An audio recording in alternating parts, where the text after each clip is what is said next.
Hello there, everybody, and welcome back to episode 4, titled Day. You're back with Clone Force 97. We are going over episode 4 in this rewatch/review series, trying to figure out why certain things work, why certain things don't, and I guess just going through the episodes and seeing if it warrants a second season or not. I've started off the last few episodes. Clone Force, you want to go ahead and take it away from here? Yeah, honestly, this episode is the most influential episode. Everybody is like, oh my god, episode 5 is amazing because of what we'll see. But I think this one, like, if I'm looking at my notes here, every single note is pretty long because this was when I really felt like I was getting into a groove of understanding this show. Now, like, and we were talking last episode about how we were feeling about the show, and I was definitely, I think I said, like, I'm leaning towards the show getting another season, and you were on the page of reboot it with Chimere and just kind of do that, or lose the focus of the Osha and May. I still agree with those, with that sentiment, or just lose one of the two. I don't need Osha and May. Give me Osha or May specifically. But with that being said, like, with it deserving a second season, and with what I just said of me, like, finally understanding this show coming into this one, I do think we need to get to a place where you don't have to constantly dive deeper to understand the show. I think the show should just speak for itself. Now, there are things that you get when you do watch it 1 year later. So, what we've been saying from the beginning of looking at something with fresh eyes, that still matters. But some of the stuff that's happened recently, you have to really dive deep. I've said it during our Andor stuff,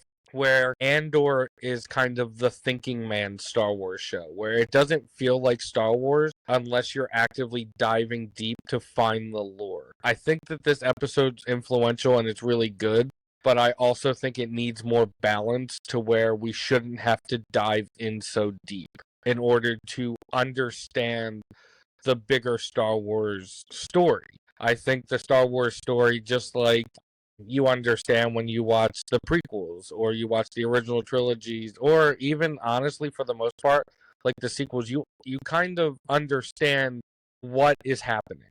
But this, it's like, well, you don't know why specifically in this episode Kel Naka is gone. Last episode, we don't know why Torben decided to continue after, like, the events of Brendok happens, becomes a Jedi Knight, and not only does he become a Jedi Knight, and I texted you afterwards, and like maybe he was a master, like, in name only, just like how Anakin was. But the fact that the other people refer to him as Master Torben means that I think he actually achieved it, just like you were saying as well. So we don't know how he became Master Torben, and you have to infer, and then there's all these different things that you kind of just, you have to wait for explanations for, that I don't think we should have to wait for. I think they could just tell the story, and I think this episode's great and influential, but this is very much one of those episodes where you have to go through this with like a fine-tooth comb to understand everything. That also could kind of fall on the way that they decided to release the episodes, because like I said in episode 3, I said it in episode 7, and I'm probably going to say it a lot throughout this series. 3 and 7 should have been dropped together. Like, you should have given us an hour episode, maybe a little over an hour. Or fuck, even make it a special. The Brendok special. I don't know, before Brendok, whatever the hell you want to call it. It should have been together, where we saw the witch's POV and then the Jedi's POV. Not, we see the witch's POV and then we get a couple of episodes in current time and then we go back 16 years again. I don't know. It just, it kind of messes with the flow of the story. Yeah, I agree. And we were just talking about this right before we started recording about the duality of the names of the episodes. You have Lost and Found for the first one. You have Revenge and Justice for the second one, because from a certain point of view, it looks like she's getting revenge, where when Master Torben speaks in episode 2, he apologizes and he was like, we thought we were doing what's right, and then it seems like they're getting justice. Now, episode 3 is titled Destiny, and it's like it's Osha's destiny to become a Jedi. Like everything that was happening there was bound to happen. Episode 7's title, and we can talk about it again there as well, is Choice. And it's like, is it destiny or is it a choice? And they could have definitely combined that episode into two and actually kept the duality of the titles and called that episode Destiny/Choice. And they showed the two different perspectives. Now the other episodes 1 and 2, don't show the duality. The duality is inferred in the lost and found. Like May is lost, but May is found. And then May got revenge and May's getting justice. In episode 3, where they're talking about destinies and pulling on the thread and that linking you to your choice forever, they could have just included both of the angles at the same time if they had to, made the episode longer just to fit it all in, to where we don't have to have an entire cutoff between what happens here in episodes 4, 5, and 6 and then this really major lull between the finale. And so, yeah, I definitely agree with you, and it really hit me just right now that episode 3 could have been called Destiny and Choice and been the first episode where they viewed both perspectives at the same time.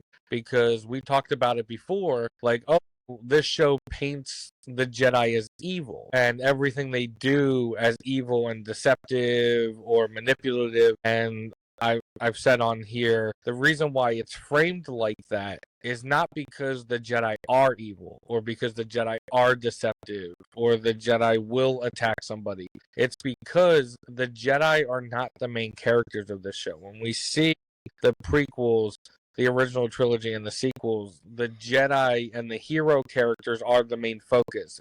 That's why it's their point of view. This is told from the point of view of the witches, May and Osha. And from their point of views, the Jedi are not these innocent people to them. From my point of view, the Jedi are evil. They are people that have really taken what they wanted in order to embolden their order. Like we talked about it before, like the Jedi have taken kids like younger and younger, and they're taking these kids from their families and pretty much indoctrinating them into this way of life, and it's from a certain point of view against their will. So what I told you was true, from a certain point of view. Now, from another point of view, like we see in other scenarios, the normal families cannot handle force-sensitive children. Stuff will happen, and especially if you let a force-sensitive child kind of just live out in the galaxy without any training, either on either side, I think you are going to kind of have this weird balance. And to relate it to another series, like the first movie of the Harry Potter, the Sorcerer's Stone, where like his cousin's picking on him and then Harry like accidentally uses magic and like puts him on the other side of the glass or something that happens at the aquarium. Like that is what happens, in my opinion, if you let a force-sensitive child not train in either one of the two sides, either the light or the dark, is that they will make mistakes, and I think they will, unfortunately, become dangerous people.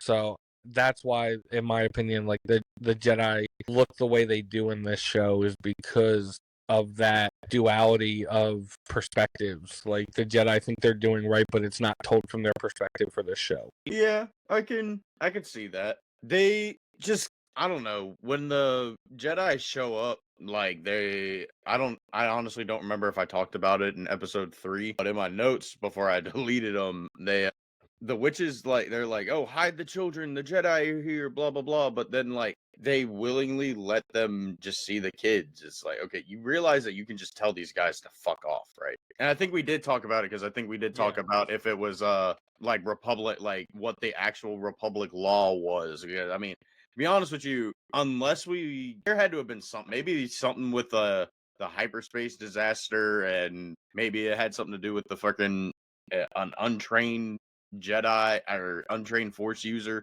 I don't know anything about this time period like that. I barely know anything about the hyperspace disaster and the High Republic, so And all I know is that that kind of has something to do with the Brendok situation.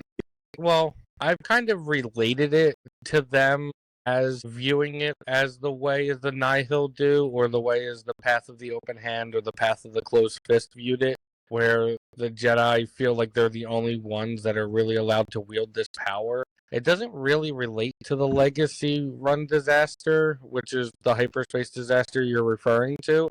I think that whatever this law was happens long before that. Probably during the early creations of the Republic, as the Jedi are starting to entwine themselves into the government as a way to help bolden their order, because the Jedi will probably see it as this, hey, like, I'll scratch your back if you scratch mine. We will defend the Republic. We will help the Republic succeed in all the ways that it needs to. As long as, for one, it's within our values, which for them, the Republic has always kind of been within their values. And then, two, if you help us strengthen our order and help us find these children. And that's probably where that kicks in. Now, there are initiatives and stuff that happen during the High Republic where, like, the lightsabers become less elegant because now they have to be more battle ready. They're starting to rush the kids along in their trainings because so many of them are dying to either the Drengir or the Nihil or just so many other threats in the galaxy, especially like being in the occlusion zone, which is something you learn in the High Republic. Marchion Ro creates this, it calls it a storm wall, and it's pretty much this barrier that nobody can travel in and out of unless they're able to really coordinate hyperspace changes like on a fly.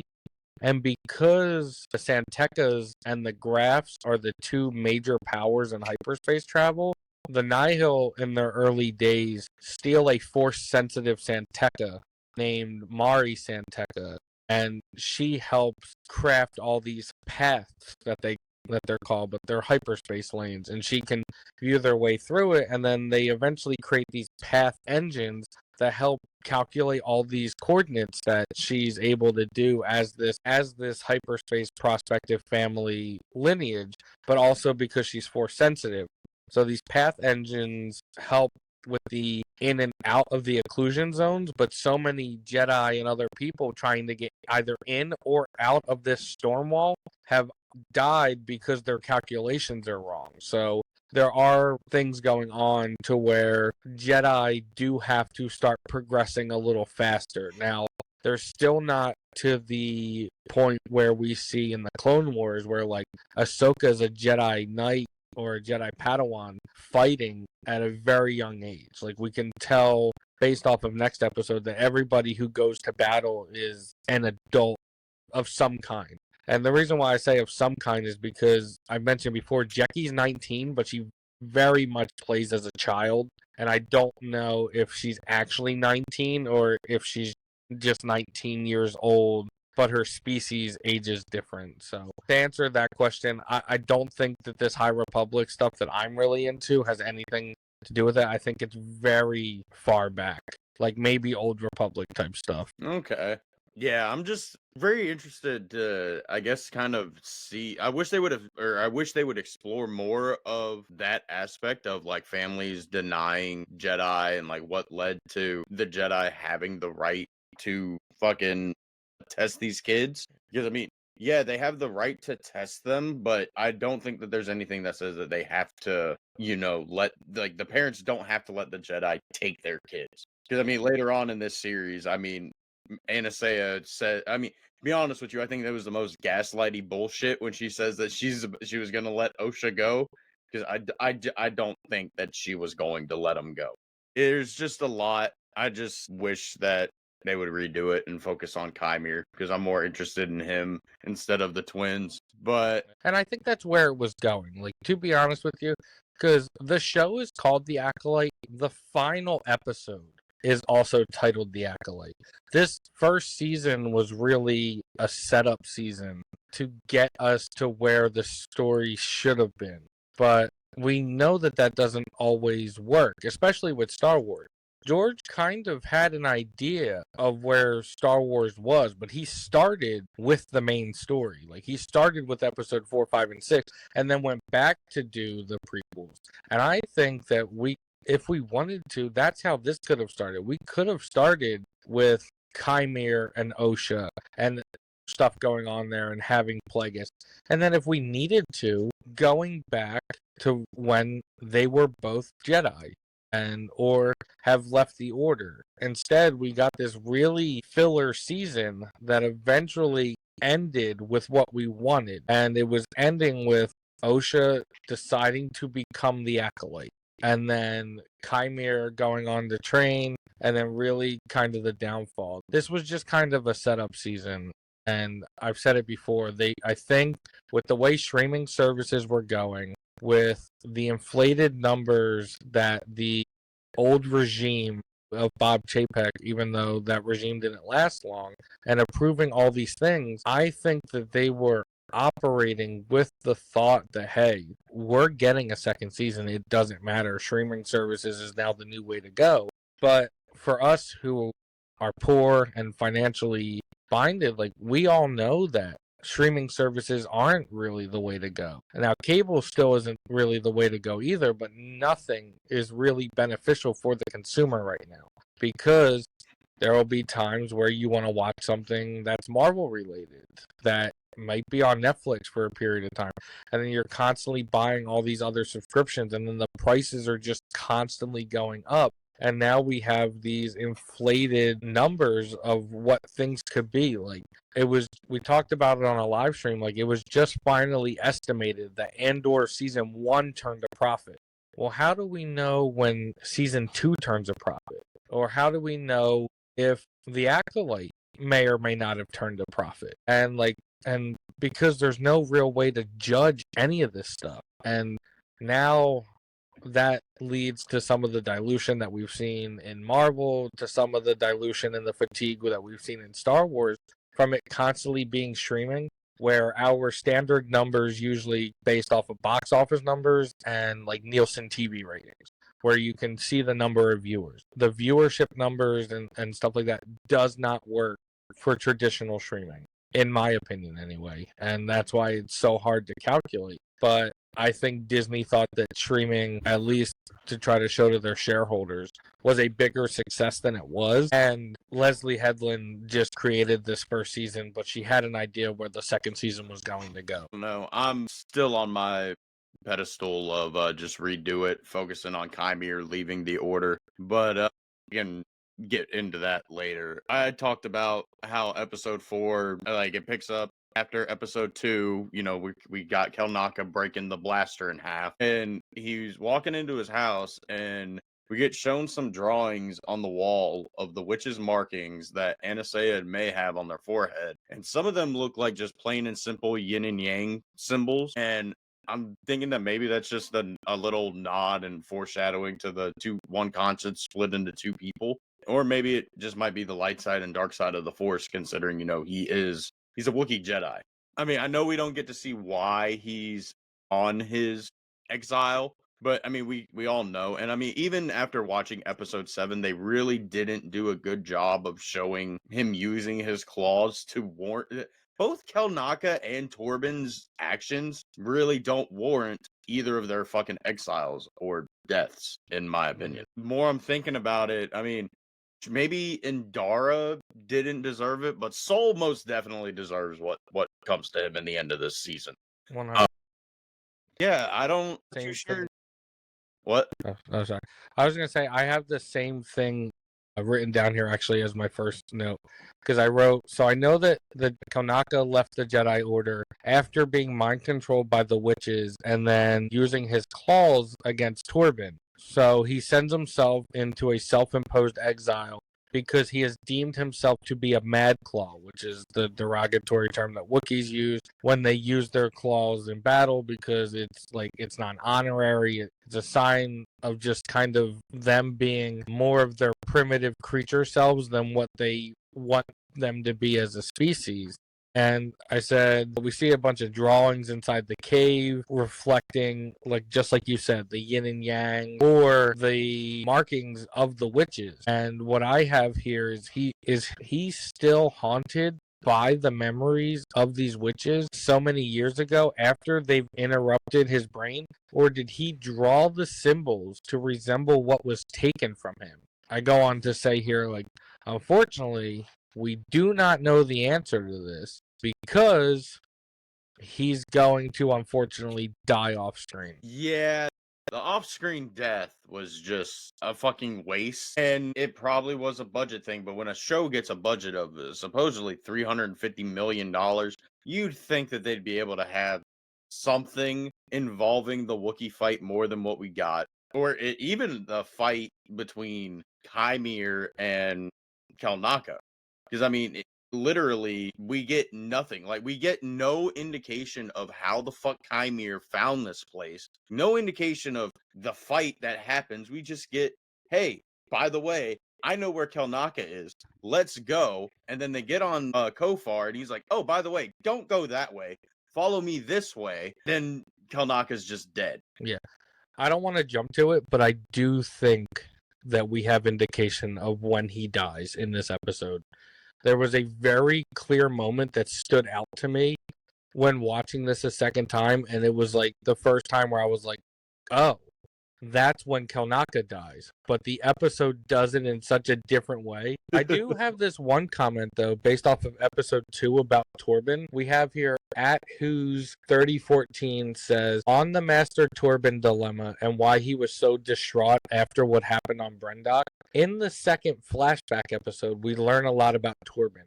Torben is from Bonadon, could have butchered that, but it sounds right to me. A desperately poor planet in the corporate sector. When Mother Anasaya has him under her mind control, she says that his parents were paupers, and it says, imagine the sacrifice his family made by letting him go with the Jedi.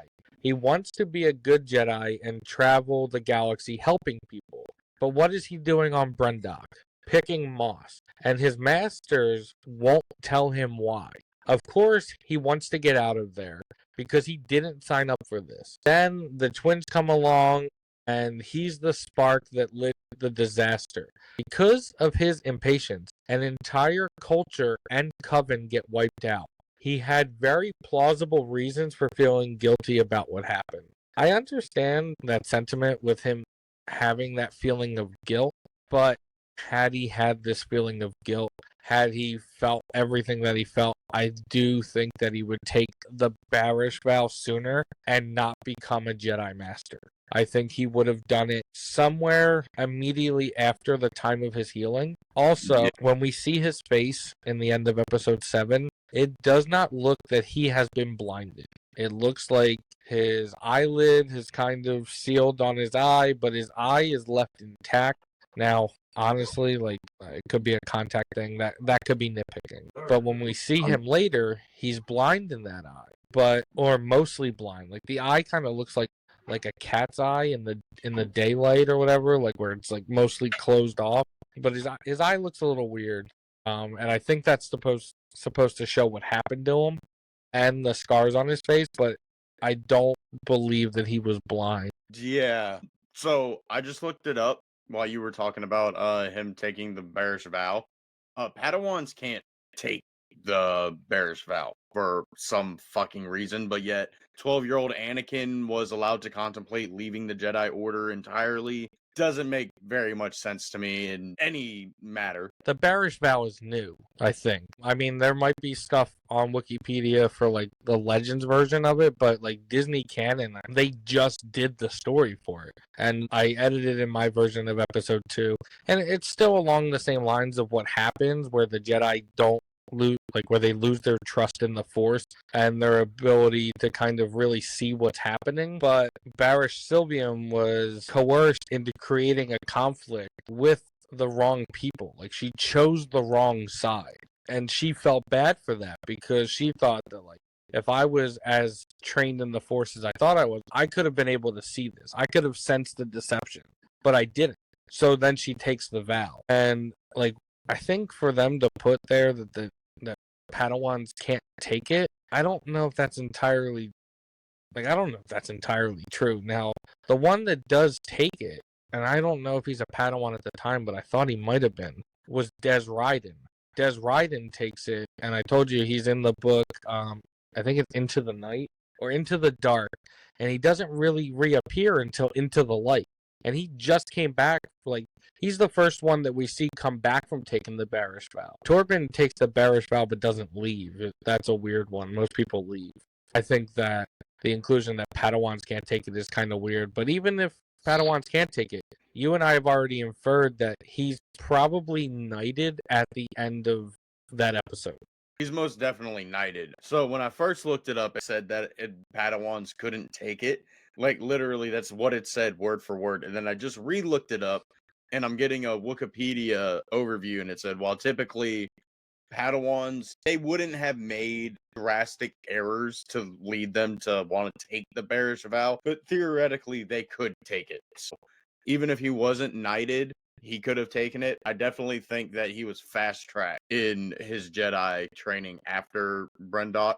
Because, I mean, obviously, like you said, even in the High Republic, like, there's parts where there's eras of it where they're starting to, that they're getting battle ready with their sabers. I mean, they're promoting, we see it in the prequels and stuff. Like, the whole reason why Anakin became a knight is because they needed knights. I mean, even the 3 Clone Wars series, they have a scene where the Jedi are like, so we need to, promote Anakin to knight. But we don't know if he's ready yet. And they're like, well, we kind of need knights out on the field. We need generals. I don't know. I would like to see some of, not even just with Torben, because, I mean, even Obi-Wan, we talked about it. We don't see him become a master, at all. He just becomes a master after episode 2 in the Battle of Geonosis. Yeah. Because in Attack of the Clones, he's not a master. He's Anakin's master, but he's not a master. Yep. Only a master of evil, Darth. Which I think that was not that really matters for this at all, but that was Obi-Wan literally just messing with him again. Like, he's like, you're not a master, dude. You're just, like, you think you're a Dark Lord, but you're, like, we all know you're an apprentice still. And then I think you should have hit him with pocket sand. The next thing I have here is, has Chimere known about Kelnaka's position all this time? Because there is no possible way that he would be able to get off of the planet Olega, find Kelnaka after being confronted by the Jedi, and then being watched over by the Jedi before and after they try to capture May.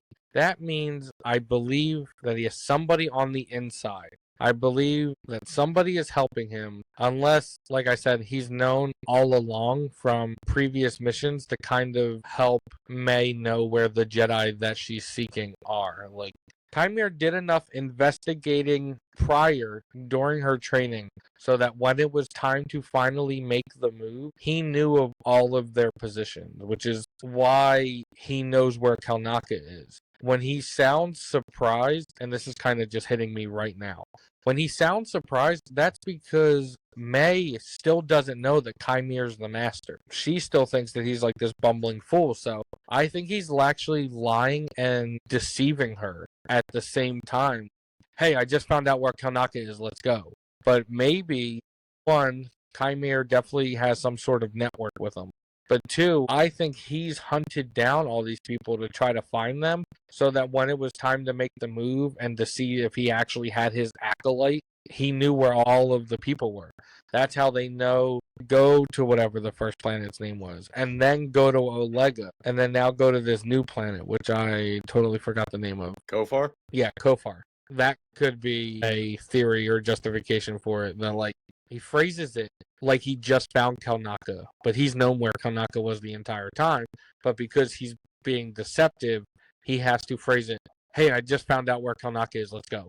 I mean, even if he doesn't have, like, a network or contacts throughout the galaxy, he most definitely at least unleashed or fucking released some probe droids or something like Darth Maul had in the Phantom Menace, or like what Vader was doing in between episode 4 and 5 of the original trilogies. Like, they were going out and like putting out probe droids searching for the rebels and like their system and shit like that. So maybe he was doing that. I don't know.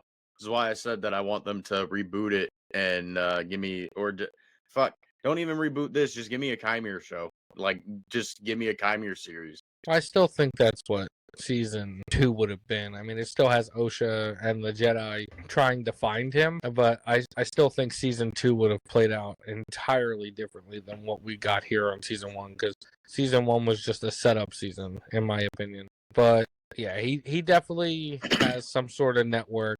We don't know how long he's been gone. I think I also mentioned it last episode that he is also significantly older than he looks. Like, just because he looks like he's in his 20s and 30s doesn't mean he is in his 20s and 30s. We've seen a bunch of people that simply just don't age. So, like, we see, like, a Jake Gyllenhaal in his 20s and a Jake Gyllenhaal now in his mid-40s. They look like the same person. Just one has a beard. Yeah, or like Paul Rudd or other actors like that. And so it's just one of those things that where he might be in his 40s or 50s, and that's why like he's as wise as he's in. We don't know how long he's been on his own. We just know that he's left the temple, and like he was previously a Jedi, and his master betrayed him, and we'll get more into that in episode 6 because I have a good amount to say about that theory as well. And I say a little bit about here in my notes in episode 5, but the next one I have here is now that this is happening and they're going to Kofar. I think this is when I believe they were all called back. Osha was going to leave the temple, and her and Jackie are saying goodbye and all these different things.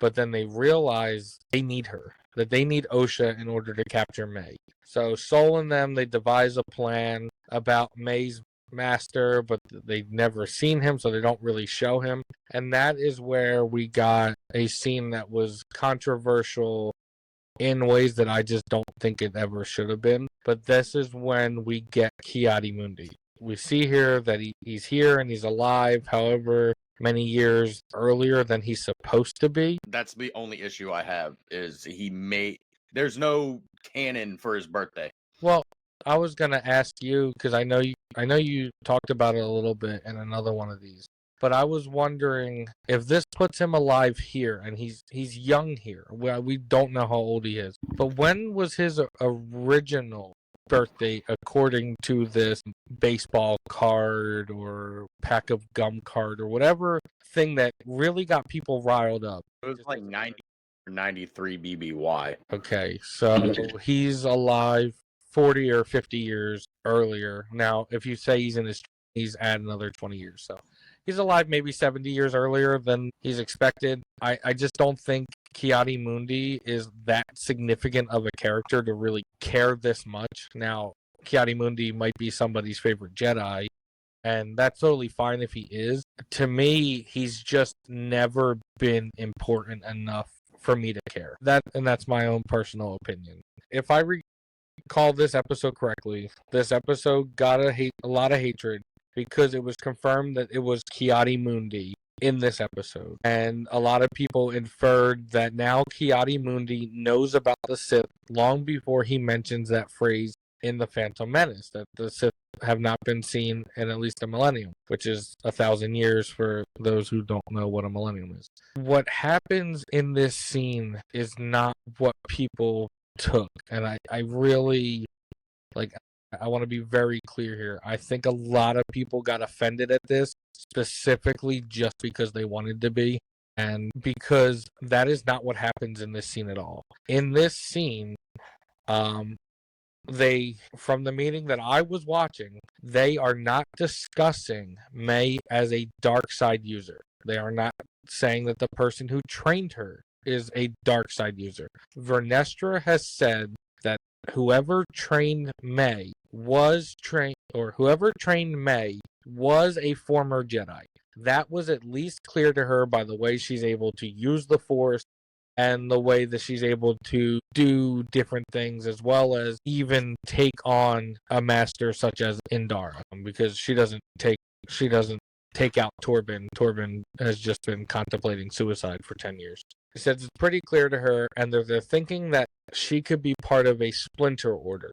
Now, this doesn't mention Sith, it doesn't mention like Darkseid, it doesn't mention former Wayseekers. It just says that she could be part of some splinter order, but they're not using the word Sith. And I said I don't know why there was so much hate or confusion, especially because for those who I believe really like to peddle Legends novels against people to justify things, the Plagueis novel puts that to bed as well, that the Jedi have always known that the Sith existed. And Ki-Adi-Mundi has always just kind of been this overconfident fool anyway, and he just kind of says some outlandish stuff.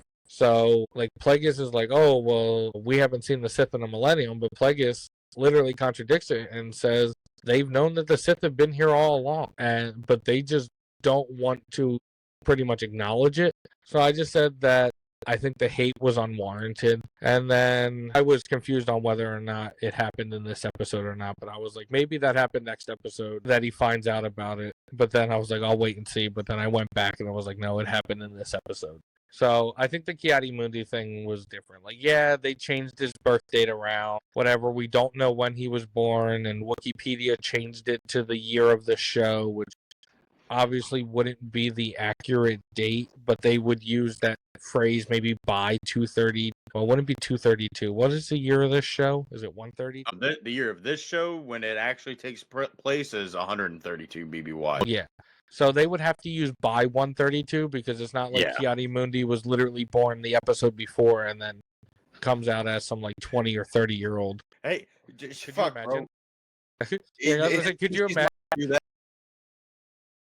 Yeah, just birth to 20-year-olds. It's like that episode of Family Guy where they do the cutaway of Lois giving birth to Chris, and it's like a world record, and he comes out like 13 years old, like how we see him basically in the show. I unfortunately was one of those people that was like, this is fucking horse shit, this is fucking breaking canon. Yeah, the second watch, no. He literally never goes on to encounter Osha or Kymir, like, at all, in the entire fucking show. So, there's that.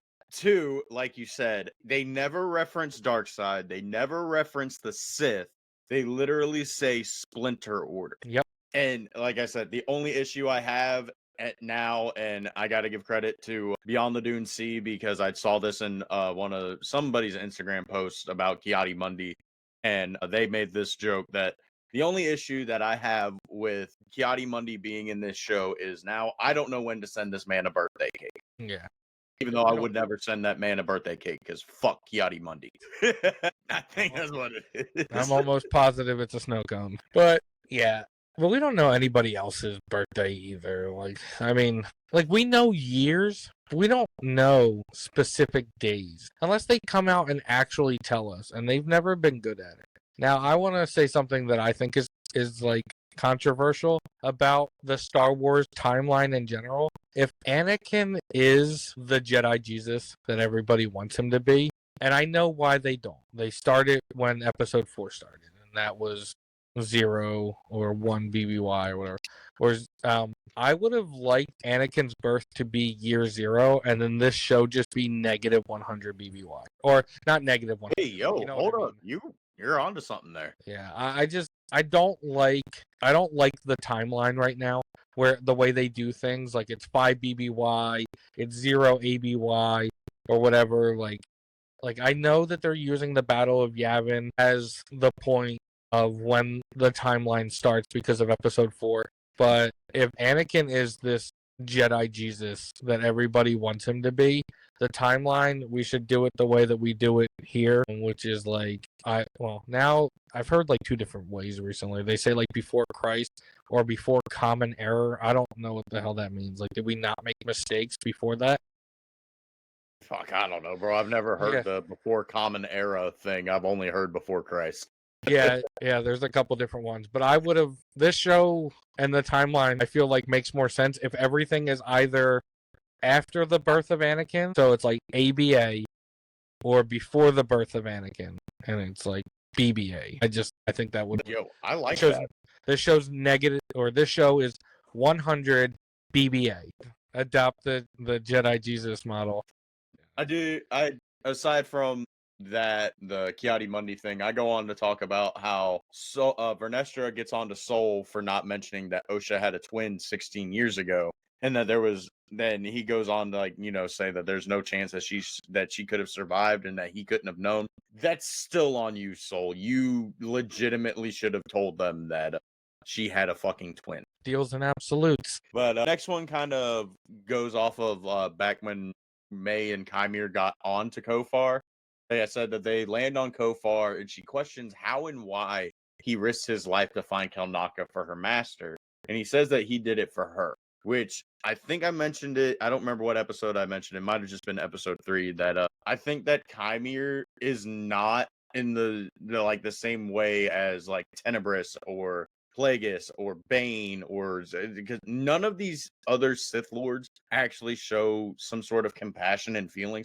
I think Kymir's got a little bit of a thing going for May. I think they both got obviously some issues, and they both are attracted to each other in that way. But Kymir keeps asking her how she will kill since she's failed many times, and that she needs to do it without a weapon.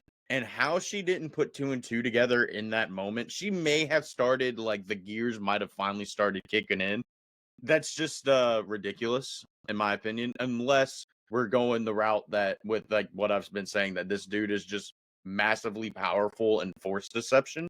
Because, I mean, dude, entirety of episode 2, how the fuck did nobody figure it out? You made a good point there about the showing compassion. Now, the Jedi, like, show compassion, but they're supposed to be free of attachments, where like the Sith and people that practice the dark side are supposed to welcome attachments and pretty much just be the polar opposite. But we don't really see that from any of them. We see like this really like ruthlessness. They're murderers, but I don't think that entirely they are supposed to be that. Now, yes, they will pretty much kill people. Like, again, to relate it to Harry Potter, the Sith in my mind would be more like Voldemort, or like the people like the Malfoys who really view non-force sensitive beings as the lesser people. You guys are below us. You cannot confront us. And they believe that they should be in power and they should be able to do all these different things, where the Jedi are different in that philosophy.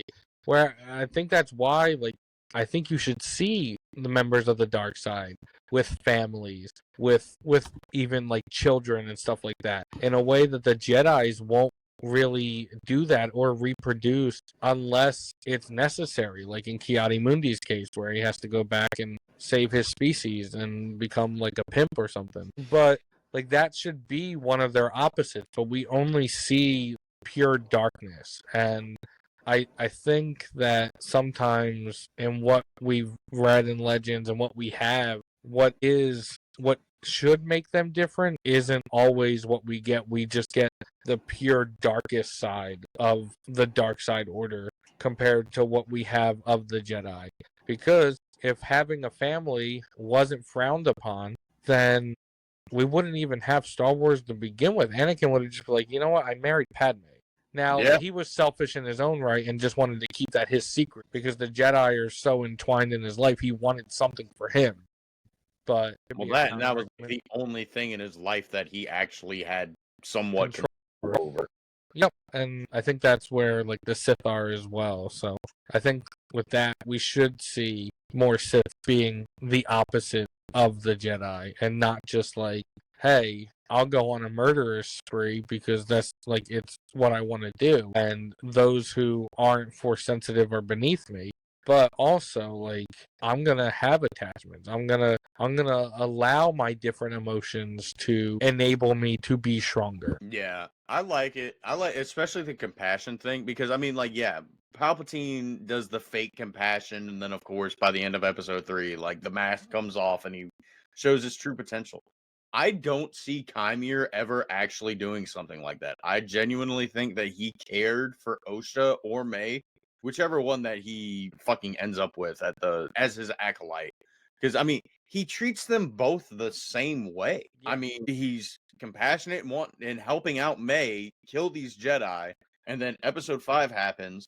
He's stuck. Osha is stuck with him, and he doesn't treat her any fucking differently than he treats May. Yeah, where we see in the Plagueis novel, like Plagueis like comforts a young Sidious, and he tells them all these different things, and then once Sidious has murdered his family and has finally given himself to the dark side and goes to Plagueis immediately begins torturing.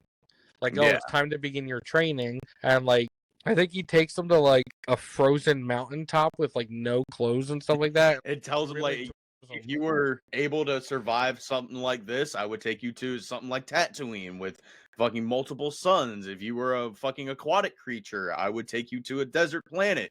If you, he's just like, I don't see Kymir being that way, and I really like it. I mean, like, dude's fucking powerful, he's menacing, and actually cares. Yeah, he might create this new kind of dark side, and that's why I don't think he's actually a Sith. Yeah.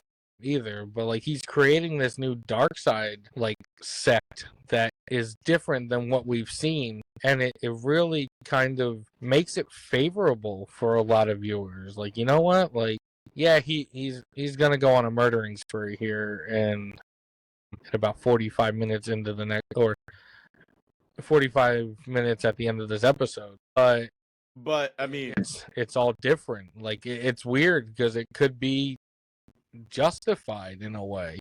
Episode 5 changed my entire view of like the whole Jedi equal bad thing, because there was certain things that I just wasn't paying attention to, and I'm not gonna tell you, just like go into it much for here, but the shit that like the one-on-ones with Soul and Kymir in episode 5, I really noticed a lot of shit, and it's kind of changed my viewpoint on the whole Jedi equal bad thing.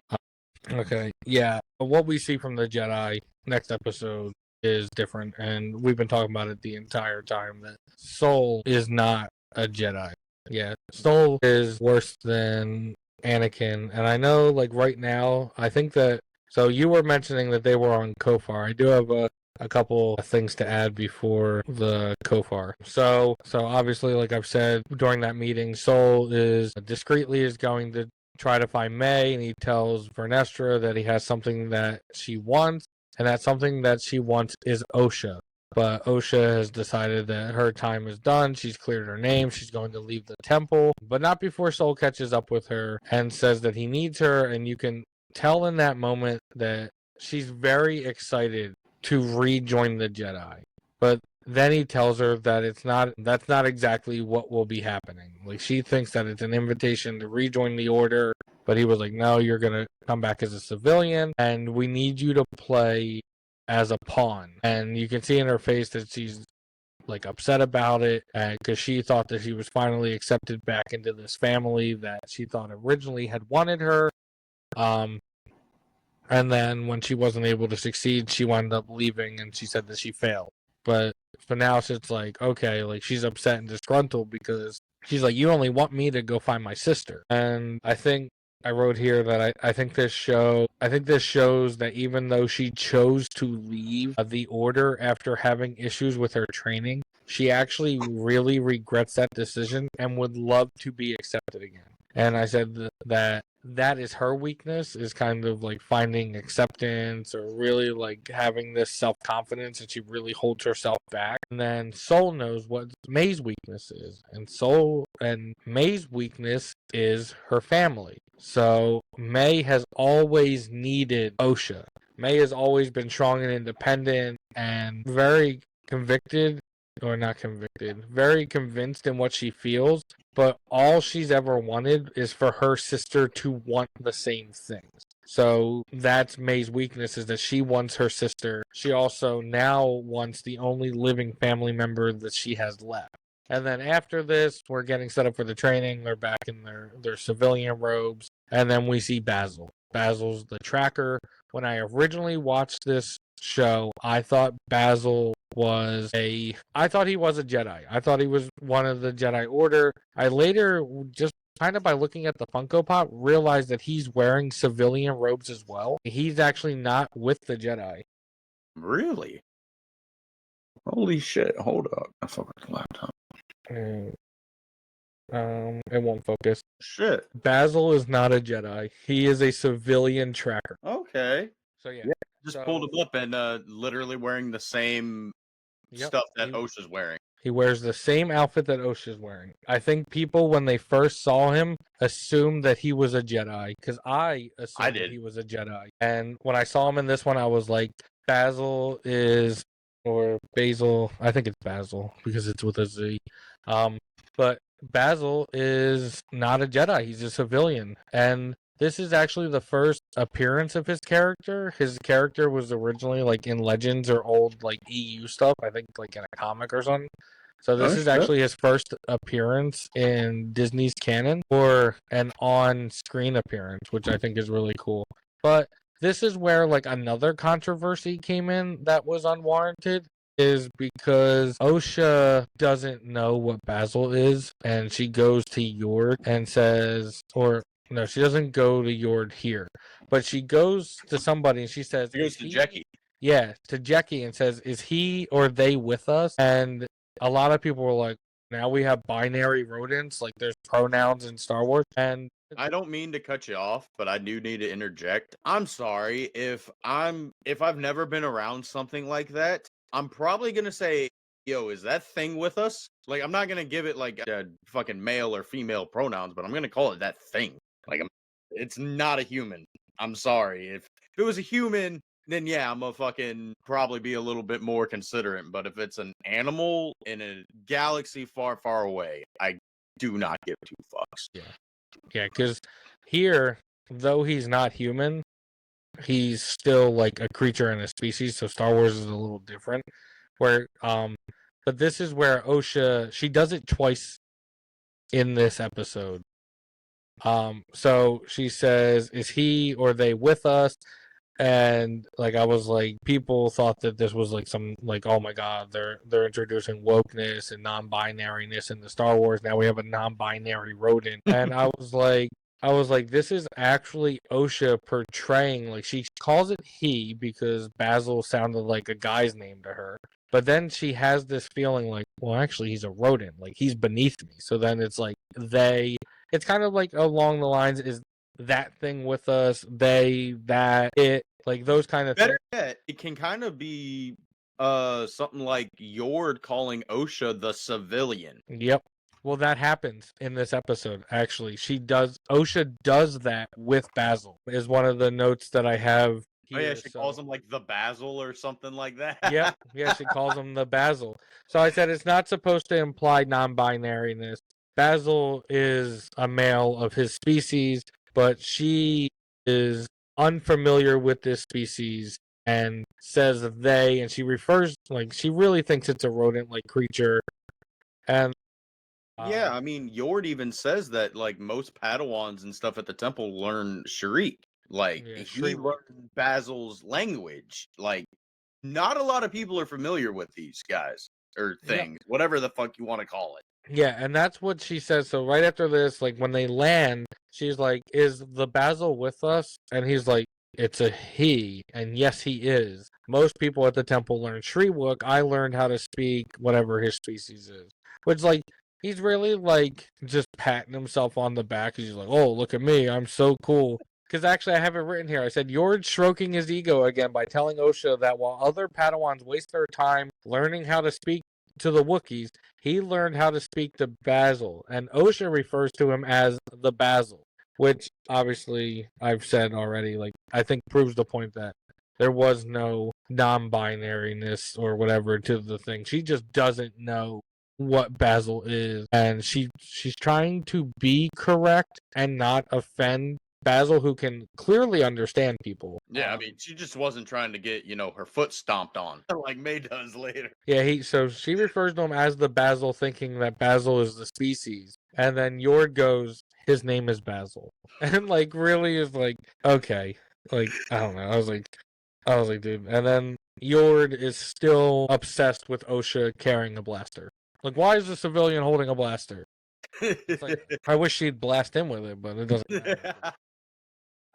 His time is already run out, and then we see her like talking to Yord as well and saying like, "Hey, I can't flinch again. Like, if you see her, you need to take her out." Osha's telling Yord that she can't face May, that she just doesn't have, she just doesn't, or she just isn't able to do it. She's not strong enough. She has all this self-doubt, and that's all she's had since she's little, is just unrelenting self-doubt, which a lot of people experience. It sucks that she goes through it as hard as she does here, especially with everything that's happened to her.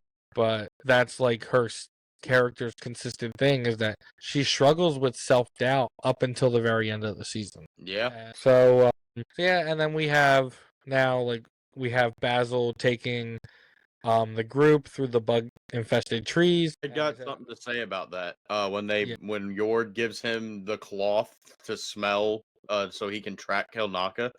How stinky are these Wookiees, brother? It has been at least 16 years, 17 years. Because I'm assuming that Kelnaka goes on his thing immediately after Brendon. I don't think it's like Torben. He doesn't go on to do a little bit more training. I think as soon as they get back to Coruscant, he's like, "Hey, brother, I've got a dip. Like, I did some horrible shit." So I'm imagining that 16 years have gone by. How or why how they get something with his scent on it? Yep. I also think that if he didn't immediately go into exile, in this book that I'm reading, like Into the Light, the Wookiees, like even the Jedi Wookiees who like you know how like we've talked about it, Jedis aren't allowed to have attachments. Yeah. The Wookiee Jedis are different. The Wookiee Jedis are the only ones who are allowed to know who their family are, and then they have the trees. Like, Kashyyyk is really important. So their attachment really keeps them sane, and they kind of have, like, this inner council. So, like, right now in the book, Into the Light, like, there's a secret that the Wookiees are keeping that they know about, and even the Jedi Wookiees know about it, and they're not telling everyone else yet. And if anything, if he didn't immediately go into exile, I think he might have went to Kashyyyk to really kind of confront the Council of Wookiees to explain what happened, and then they deemed him as a Mad Claw and then he left.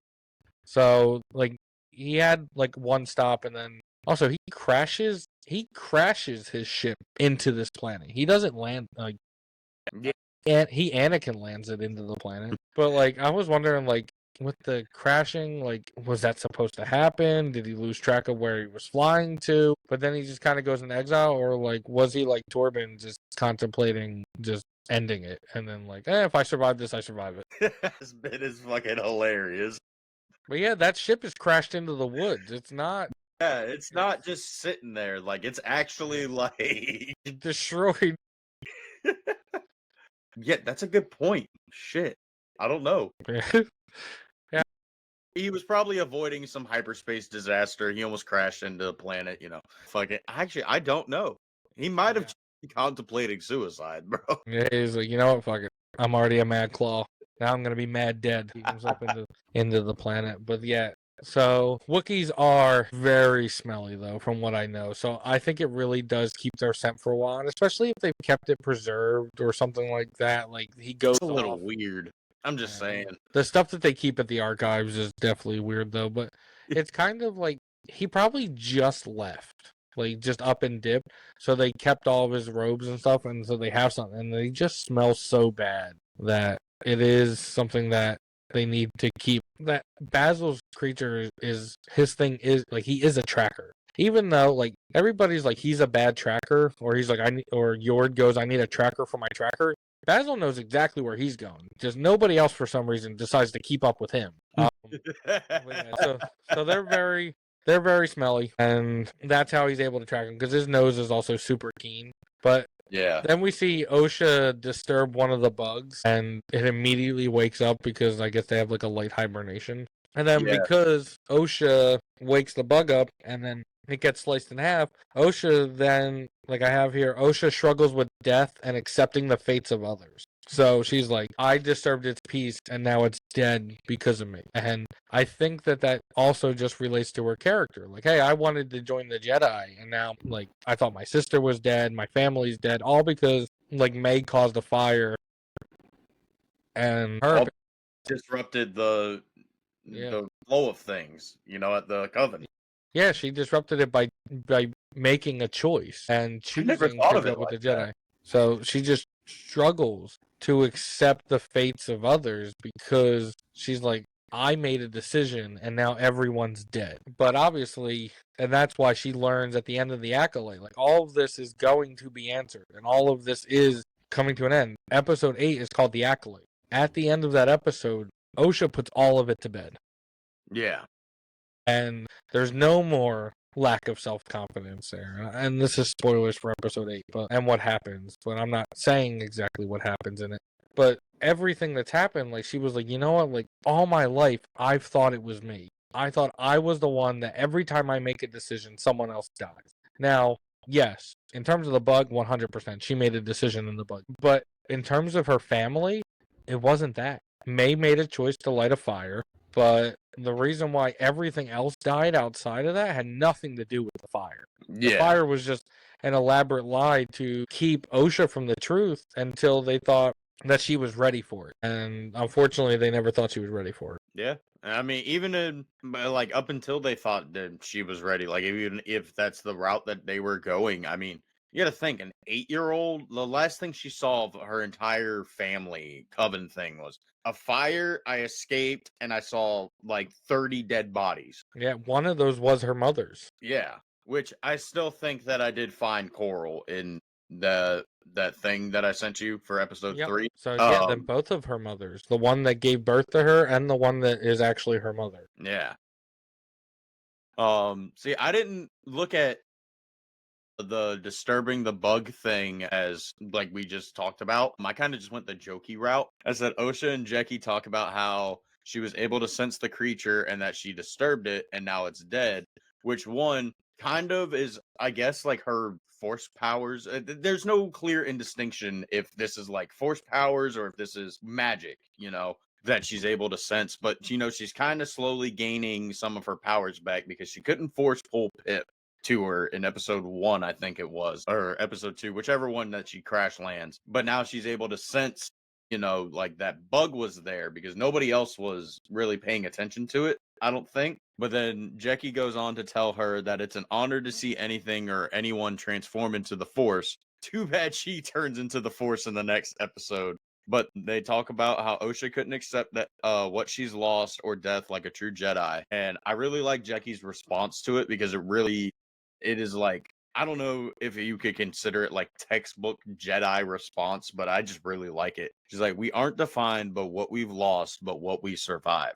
And I mean, that's fucking true. I mean, Osha could have just given up and done anything after what she lost on Brendok, but I mean, she did give up being a Jedi, but we don't know what she failed. I'm assuming it's her Jedi trials, and she wasn't able to become a Padawan or become a knight and get out from underneath Soul's wing, because obviously Soul we've seen them butt heads over a lot of shit.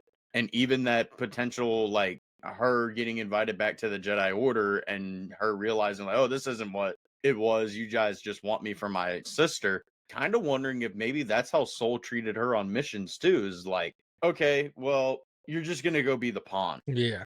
Yeah, he's like, I can handle it for you. Like, you go do whatever. Yeah.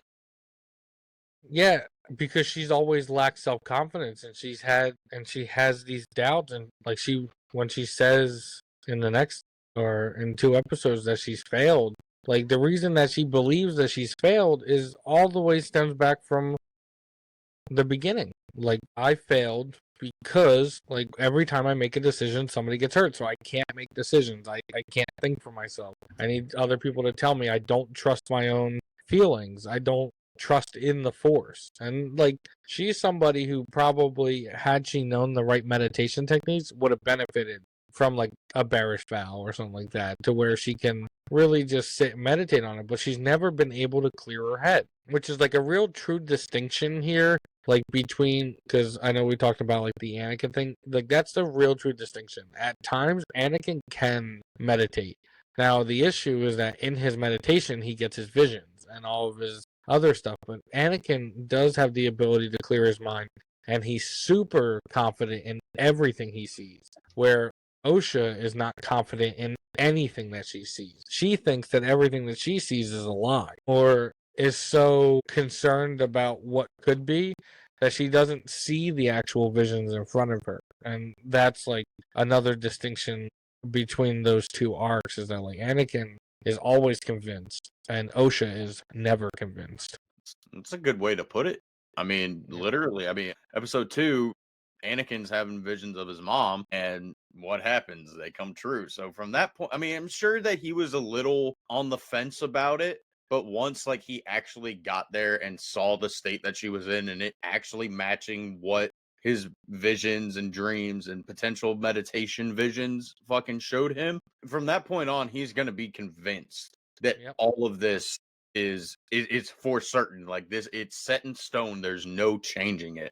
Meanwhile, that maybe can be played into why Osha has such bad self-confidence, because even as a child she's been told, pull the thread, it'll tie you to your destiny. Okay, so Yeah. she's made these decisions and now that's her destiny, and everybody she knows has died or gotten hurt. Yeah, and that's also what influences Anakin in episode 3. Like, I will not lose you the way I lost my mother, is like what he tells Padme. And that's like, I didn't trust it before. And Yoda told me to be wary, so I was wary, but then she died. And I will not do that again. Now, the difference is he was hearing her cries for help as they were happening for his mother. The Yeah. difference was for Padme was that was a vision of the future, and he didn't understand the future enough to understand that actually he's the cause of it, of what's going to happen. Where the mother one was actually not scenes of the future, that was scenes of what was actually happening. So he doesn't know the difference between the two.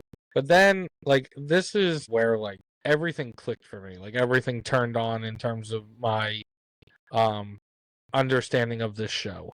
And this next point I have here is May needs to stop for a break of water because she knows what faces her in Kelnaka. So she explains that this test isn't actually a test, it's the final lesson. It is pretty much her Padawan trials. It's what's going to get her knighted and allow her to become an acolyte. So she says it's not actually a test, it's a final lesson, and her becoming the acolyte that he wants, and that she needs to be able to provoke a Jedi to attack somebody on. And I've mentioned this before, which is the complete antithesis of what the Jedi truly are. The Jedi do not attack those unprovoked. And I think that the reason her master has this one final mission, and I've mentioned it before and I spoiled it, but this is the episode that it clicked, is not because he really came up with this on his own. It's because of what happened to him. I think the reason her master has this one final mission is because of the scar on his back. On Chimera's back, I think that he was betrayed by Vern while his back was turned, which is what allowed that to happen. We don't really know the full story of what happened, nor do I think we ever will at this point, unfortunately, but I think that's why he believes that she needs to be able to get a Jedi to attack her unprovoked, because, I don't know, he might have had senses of darkness, he might have done something bad, or visions, and much like how Luke ignited his lightsaber against Ben, Vernestra actually went through and attacked him, which is why he has the marks, and he says, oh, I was thrown away by my master. That, for me, and this is my personal gripe for somebody who's been the High Republic, it's just not who Vernestra is. Really, like, it just isn't. And again, like I said, I'm leaving out all the other, like, interviews and stuff like that. But it's just not who Vernestra is. If you read any of these books, like in this one, this is her first appearance. This is where Vernestra makes her first appearance. She also has hair. Apparently in the Wayseeker book, we learn why she cuts her hair and stuff. But she has a Padawan in this. Like, she's a brand new Jedi Knight at the age of 16. But she has this Padawan, and he, like, leans into the dark side when he realizes his friend's gonna, like, get hurt. And she pulls him back at a very young age. And, like, she's 16. Like, I know that in the events of this, she's, like, 100 years older, so she's 116. She wouldn't make, like, it's just a simple thing. She wouldn't do this. And that is a disconnect with her character that doesn't have influence from outside interviews. I guess you mentioned it yesterday, and it didn't really hit me. But, like, I guess that's who I am and who I want to be right now for the Star Wars channel. Is like, I want to be the High Republic guy because I just enjoy it. I like, even for that cringy scene in the Temptation of the Force. And if you ever actually read it, like, the scene's a little cringy when it's there, but it adds a lot to the bigger story of who those two characters were that we were discussing last night. But like, I want to be the High Republic guy. The High Republic was the first thing that has come out that like I've been able to be a part of start to finish, and you don't need to know about Luke, and you don't need to know about Anakin. Like, you don't need to know everything else. Like, this is the first thing that like other channels have not been able to just say, oh yeah, I already know about the High Republic. The High Republic's new. Everybody learned about it at the exact same time, and everybody's taken it differently. And for a lot, nobody's taken it at all because I've expressed this sentiment before. The failure of this show doomed the High Republic overall. And now we've dived back in a year later to determine that word failure. Was this a failure or was it not a failure? And why or why not do we believe that? And we see, like, right when the Acolyte comes out, some of the issues of some of these books that come out. Hey, before the events of the Acolyte, like, is a sticker that they put on the comic books, they put on some of the books, and all these different things to really advertise, like, hey, this is going to lead you to the High Republic. Like, Kelnaka appears in this book, Into the Light, that I'm reading, and it takes place on Kashyyyk. But because this show is deemed a failure, nobody read it. And so I am, for right now, the High Republic guy, and I think I always will be, because I just really enjoy it. I just think it's fun. The Jedi aren't as dumb. There's certain things that like could be better, but they just aren't as dumb in this one. They really work together, and it really goes well. I do not like that Vernestra was the character that they chose to be the one to attack Chimera. Anybody else from the High Republic era that you think could have easily replaced her? Not at the moment, not really that I know of right now, because I know a lot of the masters or Padawans by name, but I don't know them by species. Like, it isn't one of those things, but like it's not going to be Buryaga, and it's not going to be Jedi Master Arkoff, who I don't know how long a Wookiee lives, but like he's already been around for a few hundred years at this point. And I don't know if he'd be alive at this point either, but like I don't know who I would pass it on to, because the only person who's had like conflicting feelings of this or stuff of this nature is Bel Zetafar's had notions of maybe wanting to tap into the dark side after his master died, but he's kind of resolved all those feelings. I think they could have just created a new character, but what they wanted to do was they wanted to link a character from the books to this, but unfortunately they chose that character to be the villain. And I just don't like, you could have included Buryaga, you could have included Kelnaka who appears, you could have included Vernestra in a way that does not make her seem corrupt, and she's not the right choice at all for this. There's just no way that she would do it. And like with everything that she faces, like it just wouldn't be her. Like, could Wreath technically get corrupted by Aslan Rel? Sure. But Aslan Rel redeems himself and fights along the Jedi in the last book. So like we don't really, there's just so many different things that happen. They wanted to include somebody from the books. They should not have made that character the villain. Unfortunately, they made her the villain. And like saying that now, it's still based off of an assumption, but like we know by episode 8 of her being like, how are you here? Like, she knows. It was her. Like, yeah. So it just sucks. And it looks like a whip mark. And at this moment, there's only one person using a light whip, and it's Vernestra. And Vernestra even had doubts when she created the light whip, because the Jedi looked at like modifications to lightsabers being like a way to the dark side and it being an issue, and she was scared about it at first, and then now we have all this stuff that happens. I just don't like it. It's my personal opinion for this as somebody who is, I guess, the quote-unquote High Republic guy. I just don't enjoy the use of her character in this way, but she did attack a young Chimera unprovoked and threw him aside like trash, and we don't know why. We needed that in this season to go forward. Yeah. I mean, I talked with you about it in text a little bit, but I have actually got a theory about kind of what happened between Vernestra and Chimera. And obviously, like you talked about on episode 2, how he talks about, oh, don't do the mind wipe thing on me. And like you were like, oh, this isn't Men in Black. I've never seen anything like that. The Jedi did that to Revan. Now, I'm not very versed in like that era of Revan or the High Republic. I mean, like I've barely gotten into the KOTOR video game. I've read the Revan novel, but that picks up after he's gotten his mind wiped. So there's like nothing that actually goes into what happened or if the Jedi covered it up. I'm assuming the Jedi covered it up to, show like, obviously, I mean, they fucked with the dude's mind. They literally wiped his mind to bring him back to the light side and gave him false memories. So I can imagine Kymir finding something like that in like maybe the archive. Well, no, he couldn't have gotten into the archives. Well, he could have found out something about it, and maybe Kymir definitely could have gotten into the archives if he was like if he was trained at the temple. well, yeah, but that I'm not sure if during the High Republic if things are like how like the prequels are, like you have to be a master on the council or whatever. Well, actually, I don't even know if you have to be on the council. I could be completely fucking wrong, but like the Obi-Wan's not a master in episode 2, and he goes to the archives and he finds Kamino. oh yeah, you can go in with certain permissions.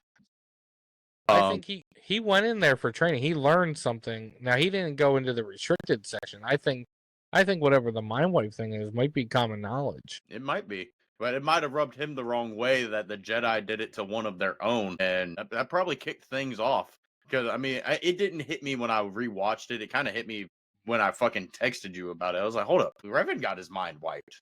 He would definitely probably know something about this. So that probably played into it. Yeah, and Revan, I've never played those, but I think Revan was a Jedi who turned to the dark side, who then, or he's a Jedi who gets like turned to the dark side with magic, and then something happens to him, and he's like in stasis, and the Jedi turn him back, but then he realizes that in order to help everybody, he actually belongs to the dark side. Am I paraphrasing that correctly? Honestly, I'm not the right dude to ask. I think Kyberforged might be the better dude to ask. I just know that Revan went to the dark side, ran a empire for a little bit, and then got his mind wiped. And then fucking in the Revan novel, he basically is getting like glimpses of like what actually happened. And he's like, I need to actually go and put a stop to the Sith and put a stop to this war and all that. Yeah, and then eventually I think he turns back to the dark side. And then, so we have that scene where she's like, it's a final test. And then we have Kymir to show his commitment to May, goes to fetch water. And I say, does he kill that trip? We don't know how long that trip for water lasts. And then also, May sets a trap for Kymir because she knows that he works hand in hand with her master and that he's the one trying to encourage her. Now, she doesn't know this, but he's secretly the master. But she says that she doesn't have to do this anymore, and that what she really wants is to rebuild her coven with her sister, and to her, that changes everything. She's even willing to give up what information she knows about her master, as well as we find out later information that she knows about what happened the night all the witches died.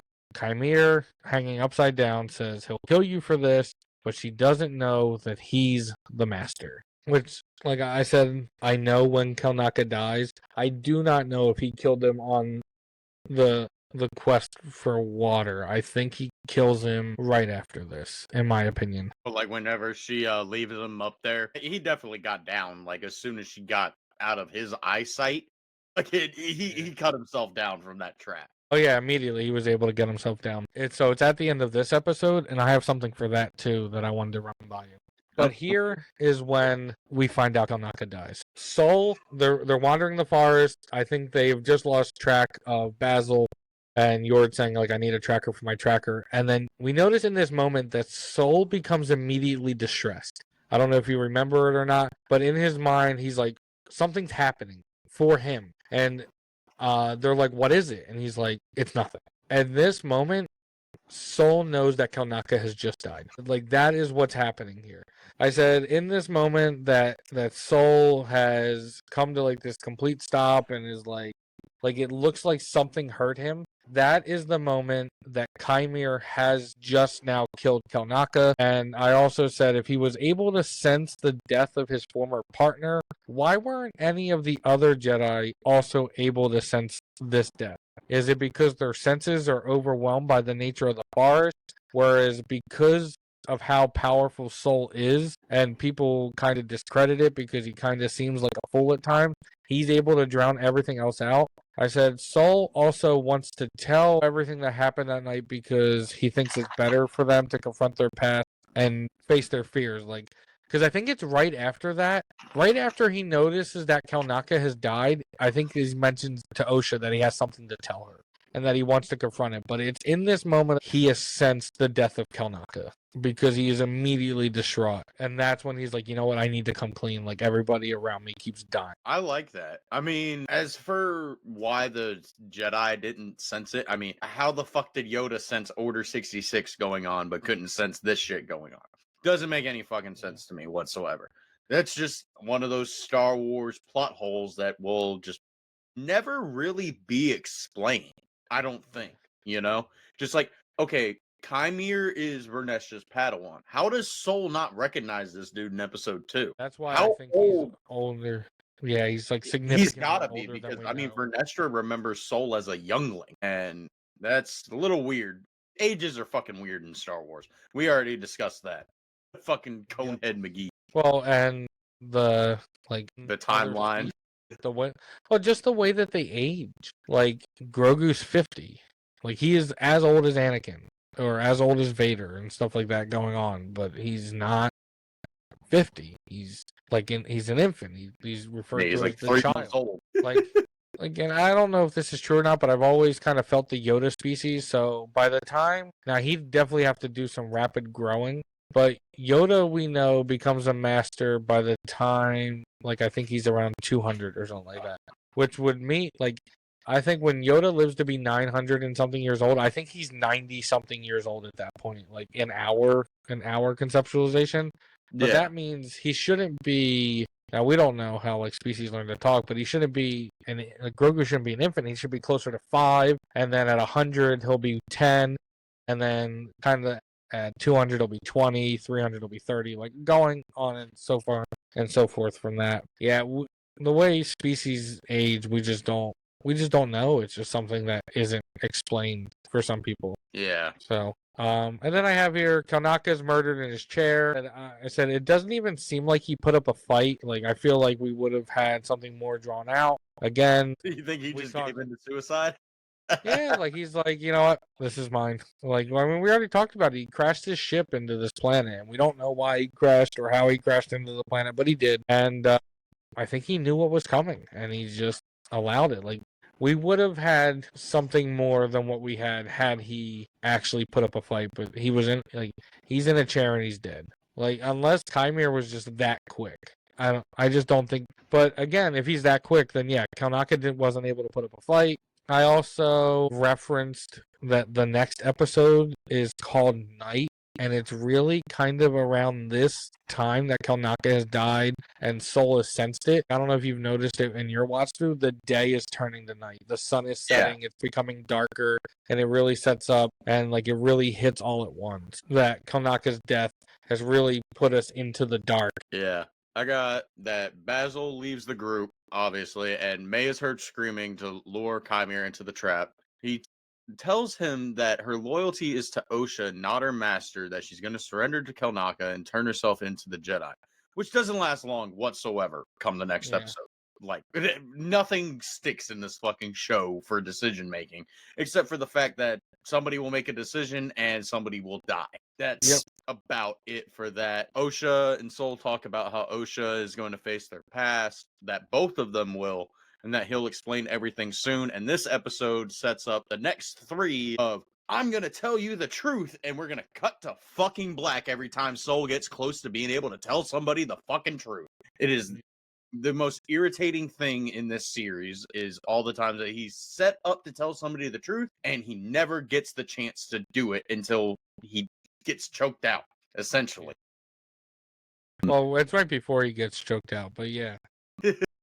I agree. Yeah, she was going to turn herself in. The reason why she doesn't turn herself in is because she saw a path to escape, but then that path wasn't able to escape because he chases, like, Chimere chases her. The fight kind of finds its way towards her. Osha intervened.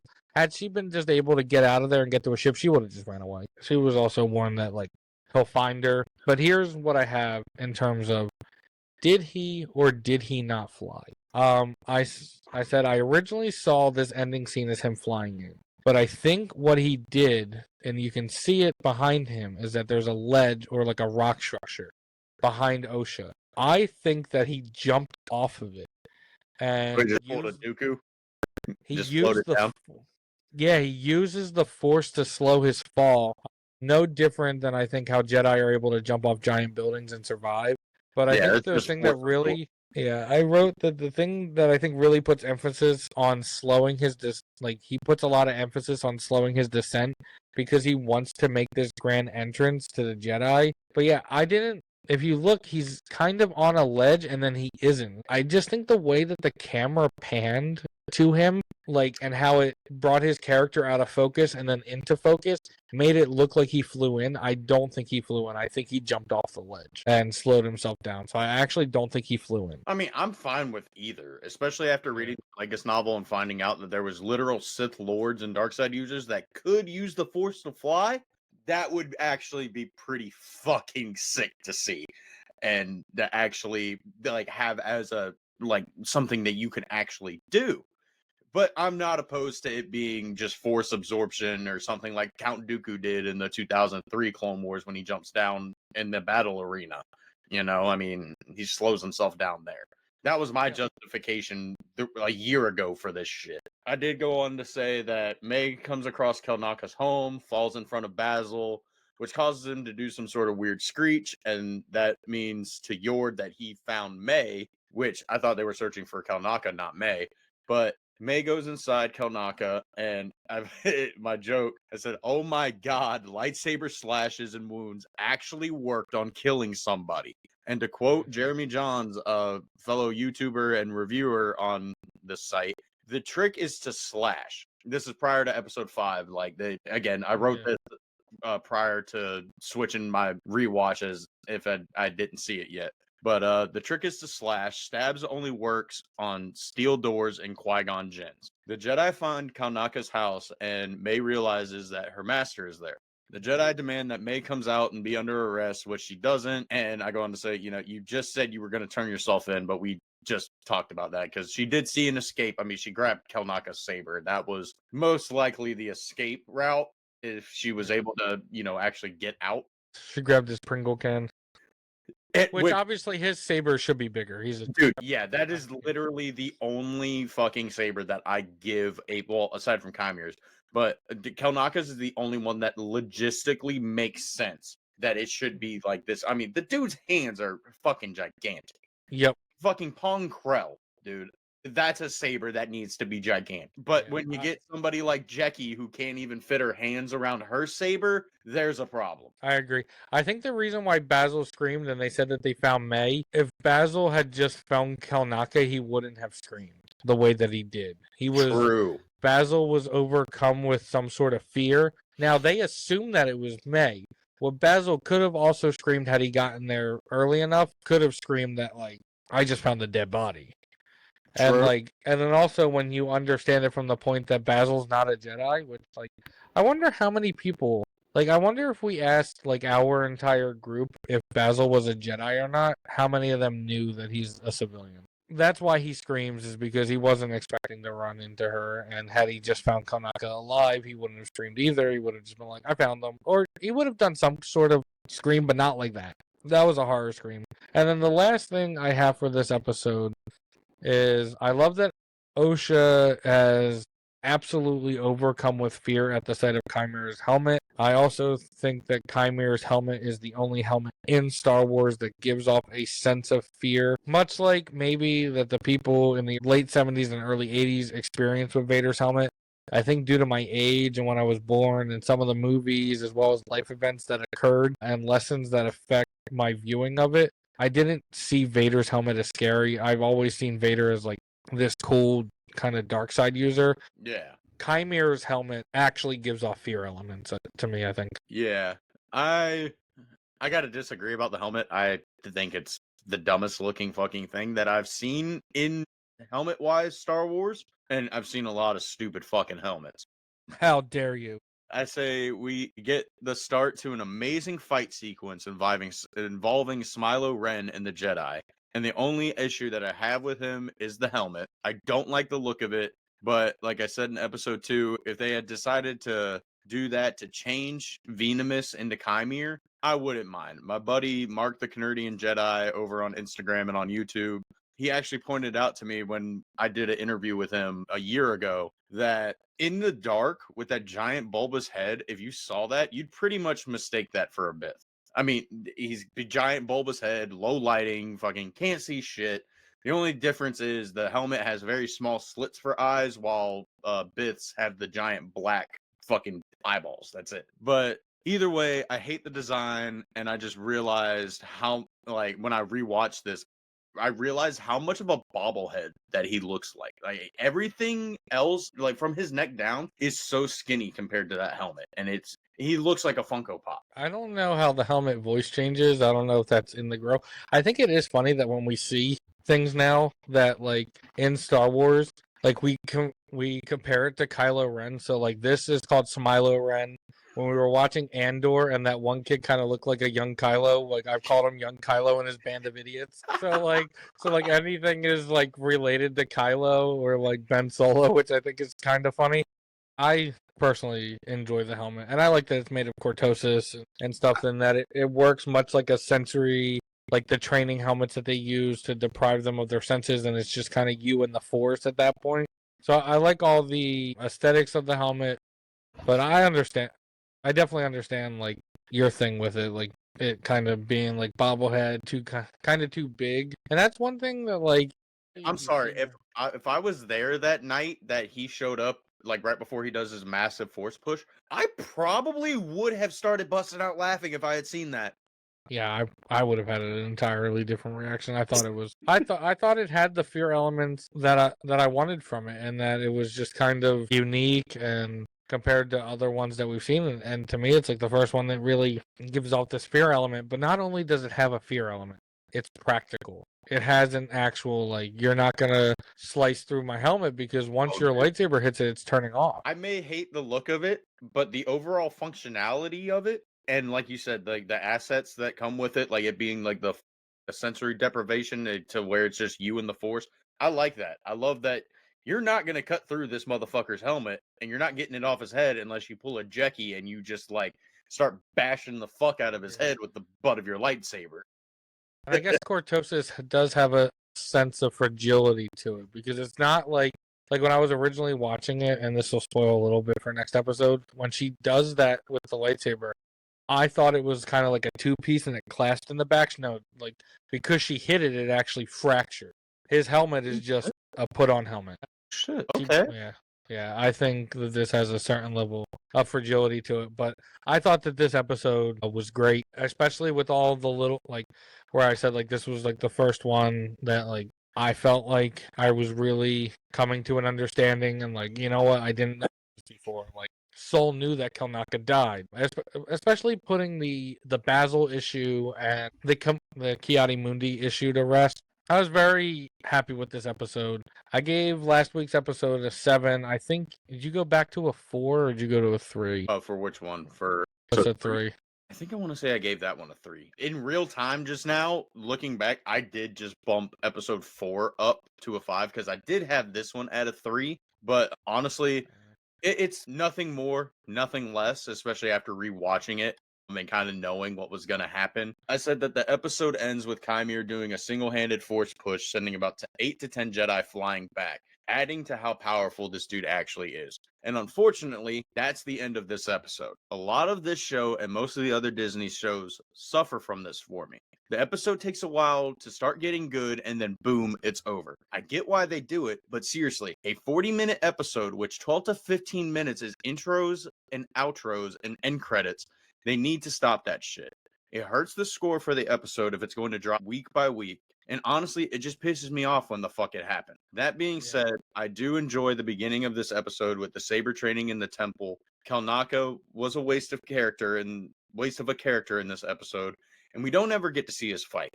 Chimere acting like a total buffoon, like he has no clue what's going on, works as comedic relief, especially since the rest of the episode kind of bored me. Then, of course, as it gets good, it cuts to the credits, which honestly, aside from the last 5 minutes of this episode, even watching them back to back, I can't get over the feeling that it was just a cheap trick that they used to get people to keep coming back. And for that, I originally gave the episode a 3 out of 10, but I'm going to bump it up to a 5 out of 10. Just because I really do enjoy Chimere. I do enjoy some of the things that I noticed, especially talking with you during it, like doing these, like there's certain shit that I just do. It goes right over my head. And talking with you, it kind of makes it a little bit better, but the whole Disney Plus format, that really does take a fucking hit on the rankings for me. Because like Skeleton Crew, Ahsoka, The Acolyte, they all like every single one. What? Every single one. Every single show. Every single show feels like they filmed a movie and chopped it up after 30, 35 minutes. And they need to quit doing that shit, dude. If it's meant to be a movie, make it a fucking movie.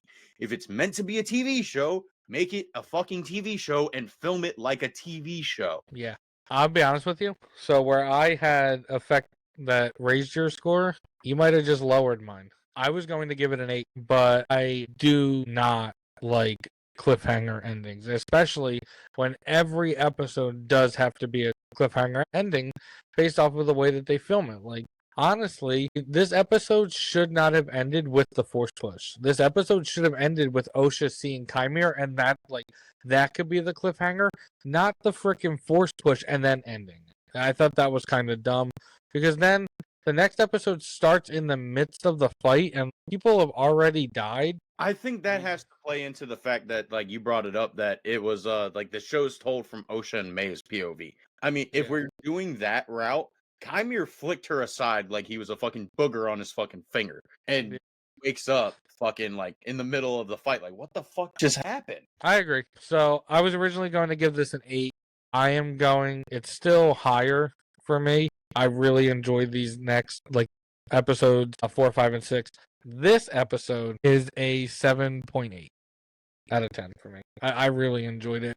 I've had fun watching this series again, and that's how I feel about it. With that being said, I don't really have anything else left for this episode. Do you have any final thoughts? Honestly, I think the biggest thing that I can say for this episode is Kiadi Mundi didn't break canon. Like, that's probably going to piss a lot of people off. But yeah, I kind of, looking back at my original review, I was a little too harsh on this show. I mean, it's still not good in my opinion. They could have redone it a million different ways to rope me in a lot better.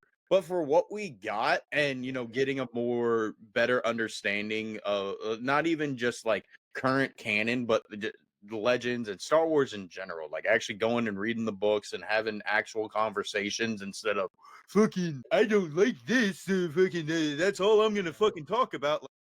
Yeah, I don't know. When this show was coming out and when people were initially doing their watch parties, there were those who just wanted to like praise it for everything that it is and unjustly do that, and there are those who I think just wanted to shit on it because they were like, you know what, I don't like it. Like, it pushes agendas that I don't think it's pushing. Like, people needed to just watch this and kind of just take it in, and then after you watched it and took it in, if you felt that way, give it a day or two, watch it again. Because I think a lot of people, had they watched this, we would have never had those videos come out between Star Wars Theory and Wikipedia. It just would have never happened. People would have had a better understanding. At least that's my personal opinion on it. Like, I just think that those came from a place of like immediate anger of things being changed, and like Star Wars is not, and I don't mean this in the political way, Star Wars is not conservative. Star Wars is always changing. And like, I mean George good enough to fuck alone for the original. Like, he changed it all the time. Every time he felt like he needed to change something, he did it. Like, I think people need to understand that, like, if there isn't an official from Lucasfilm, especially like right now, and I think that's why Disney gets a lot more flack, is that there are implied birth dates, but never anything official. We are now making things official, and people are going to be upset with it. And at the end of the day, for a character like Kiadi Mundi, who serves no real purpose other than kind of just being annoying, it doesn't matter. So, yeah. honestly, this is probably going to piss a lot of people off. If you think that you understand anything in Star Wars, I encourage you to go back and rewatch, re-listen, or reread any fucking thing in this universe. Because I guarantee you don't fucking understand shit, because I don't fucking understand shit. Yep. Nobody. It is a thing that is constantly changing. The Star Wars universe is constantly in flux, and it's not constantly in flux because people are changing things. It's also constantly in flux because we as people are changing. And we understand things differently. When you're watching it the first time and it's 9 o'clock at night and you're all excited for it to come out, you're just watching it to watch it. You're like, okay, I really want to see where this episode goes. And you're closed off to certain things because like you just want to watch it.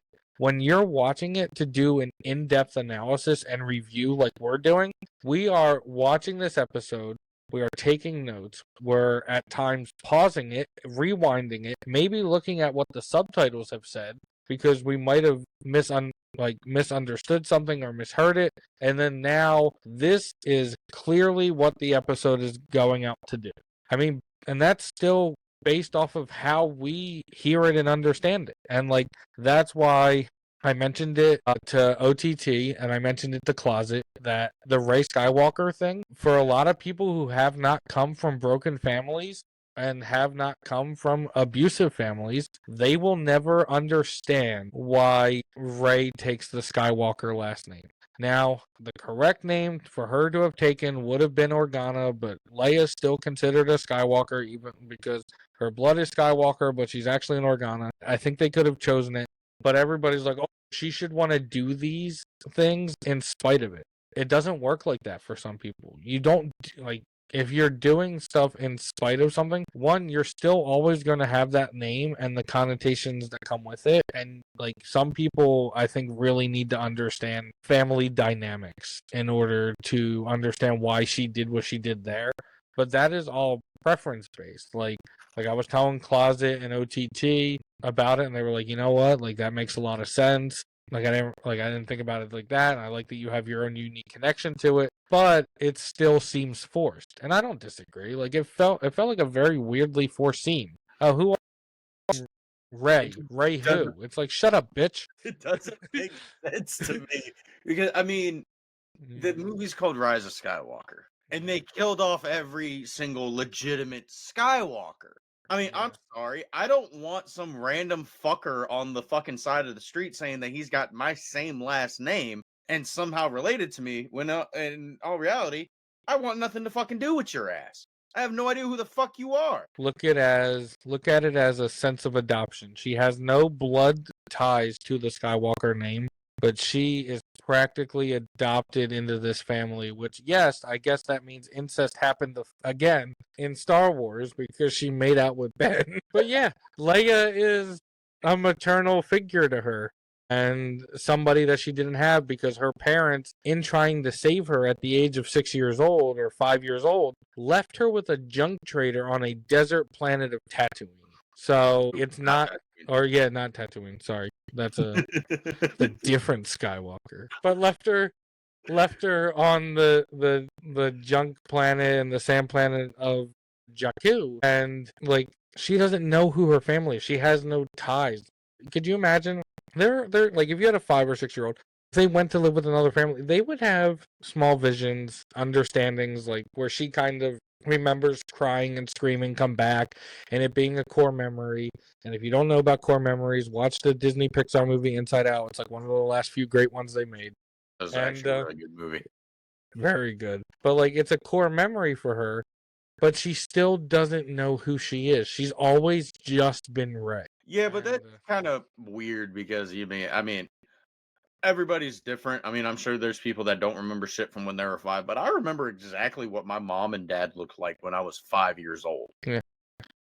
I think she remembers what they look like. She just doesn't remember who they are. And like honestly, like I had a niece and a nephew. Fake fan. She never really loved her parents. But like I have a niece and nephew, and like they know certain things, but they only know it because we tell them it. They don't have an understanding of it. Yeah. So, but yeah, that's where I'll leave this. So that's it for this episode. Make sure you hit that like button. Make sure you follow us on all of our channels. Follow Star Wars Nerd 00. Follow me, Clone Force 97. Follow Tales of Peridia as well. Like we've said constantly, these episodes are dropping simultaneously on both of our channels with different edits, different thing, and you'll see some of those. Like I played a funny little trick on Nerd where I put Mace Windu over his face, and it's just like comedic or stuff that we think is insightful to add, like clips of the show and different things. So please make sure that you're not only liking and subscribing, but you're also turning on notifications, because we are dropping these episodes. We strive to do it every week, but life happens, so they'll come out when they come out. Make sure you're following Star Wars Nerd 00, Tales of Peridia. Make sure you're following Clone Force 97, and we will see you next week for the best episode in the entire series, labeled Night. May the Force be with you. Peace. Always. Peace.